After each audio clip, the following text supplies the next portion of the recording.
Hi అండి, నమస్తే. Welcome to Shanu's kitchen. ఈరోజు వీడియోలో మటన్ కర్రీని సింపుల్ అండ్ ఈజీ ప్రాసెస్లో గ్రేవీ ఎక్కువగా ఎలా చేయాలో చూద్దాం.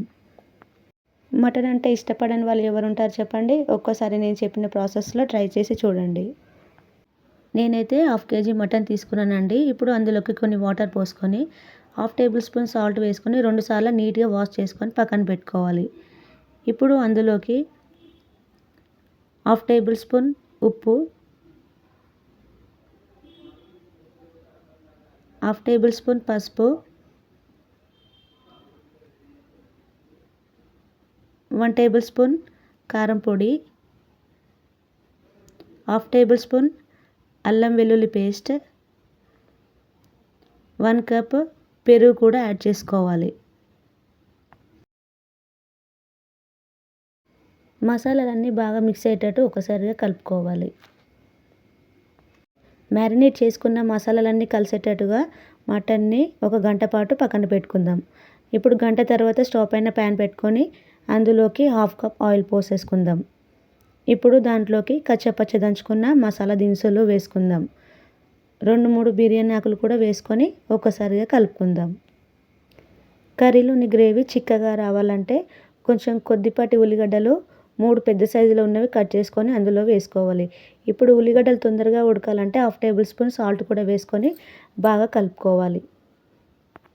దీనిపైన మూత పెట్టేసుకొని 10 నిమిషాల పాటు ఉడికించుకున్నాక మూత తీసి చూసుకుంటే ఉల్లిగడ్డలు బాగా ఉడికాయి కదండి. ఇప్పుడు ఒకసారిగా కలుపుకొని ఇప్పుడు అందులోకి 1/2 టేబుల్ స్పూన్ పసుపు, 1 టేబుల్ స్పూన్ అల్లం వెల్లుల్లి పేస్ట్ వేసుకొని బాగా పచ్చివాసన పోయేంత వరకు బాగా కలుపుకొని ముందుగా కట్ చేసుకున్న పచ్చిమిర్చి, ముందుగా కట్ చేసుకున్న 3 టమాటాలు కూడా అందులోకి వేసుకొని బాగా కలుపుకోవాలి.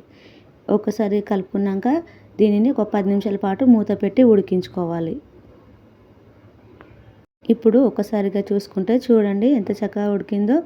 ఇలా ఉల్లిగడ్డ టమాటా బాగా ఉడికినాక ఇందులోకి ముందుగా మ్యారినేట్ చేసుకున్న మటన్ కూడా ఇందులో వేసుకొని బాగా కలుపుకోవాలి.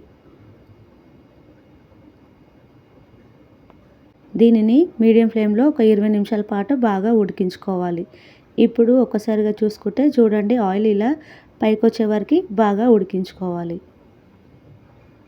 దీనిని ఒకసారి కలుపుకున్నాక ఇందులోకి 1/2 గ్లాస్ వాటర్ కూడా పోసుకోవాలి. గ్రేవీ కన్సిస్టెన్సీకి తగినట్టు వాటర్ కూడా అందులోకి పోసుకోవాలి. దీనిపైన మూత పెట్టేసుకొని ఒక 10 నిమిషాల పాటు ఉడికించుకోవాలి. చూడండి గ్రేవీ ఎంత చిక్కగా ఉందో. ఇప్పుడు దీంట్లోకి 1 టేబుల్ స్పూన్ గరం మసాలా వేసుకొని బాగా కలిపేసుకోవాలి.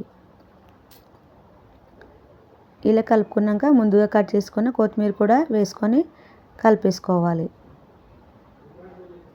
మసాలా వేసుకున్నాక స్టవ్ని లో ఫ్లేమ్లో పెట్టేసుకొని ఒక 2 నిమిషాల పాటు మూత పెట్టుకొని ఉడికించుకోవాలి. ఇప్పుడు చూడండి గ్రేవీ ఎంత చిక్కగా వచ్చిందో. నేను దీంట్లోకి పల్లీలైనా నువ్వులైనా ఏది కూడా వాడలేదండి. ఒక్కసారి ఇలా ట్రై చేసి చూడండి. నా వీడియోస్ మీకు నచ్చినట్లయితే ప్లీజ్ లైక్, షేర్, సబ్స్క్రైబ్.